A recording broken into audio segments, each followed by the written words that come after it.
বকেয়ার দাবিতে জলপাইগুড়ি শিলিগুড়ি পাহাড়পুর মোড়ে জাতীয় সড়ক অবরোধ করে বিক্ষোভ। বকেয়ার দাবিতে জলপাইগুড়ি শিলিগুড়ি পাহাড়পুর মোড় জাতীয় সড়ক অবরোধ। জলপাইগুড়িতে জাতীয় সড়ক অবরোধ করল সিটু প্রভাবিত পশ্চিমবঙ্গ আশা স্বাস্থ্যকর্মী ইউনিয়ন। 2024 সালের ডিসেম্বর থেকে তাদের ইনসেন্টিভ বন্ধ বলে অভিযোগে নিয়ে তারা বারবার স্বাস্থ্য ভবনে জানালেও সুরাহা হয়নি।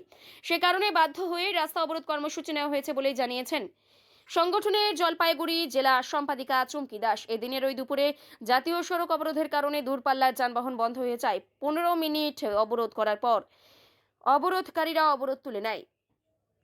কাছে নিয়ে সেভাবে নিয়ে কোনো আমাদের যে একটা আশা দিদি যদি হঠাৎ করে নিয়ে তাদের কোনো কিছু হয়ে যায়, সেই ইন্স্যুরেন্সের টাকার কোনো রকমভাবেই কোনো সুরাহা নেই যে তার পরিবারটা কিভাবে চলবে।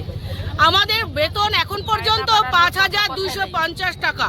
সেই 5,250 টাকা নিরিখে আমরা দীর্ঘদিনের লড়াই 26,000 টাকা আমাদের বেতন বৃদ্ধি করতে হবে। সে সমস্ত নিয়েও কোনো রকম কোনো কিছু নেই। উপরোক্ত যে পরিশ্রমটা আমরা সারা মাস ধরে করে যাচ্ছি, সেই টাকাটা পর্যন্ত সরকারের ঘরে আমাদের বকেয়া রয়ে গেছে। এই খাম থেকে নিয়ে আমরা এবার বাধ্য হলাম এই জাতীয় সড়ক অবরোধ করার মতন কর্মসূচি নিতে।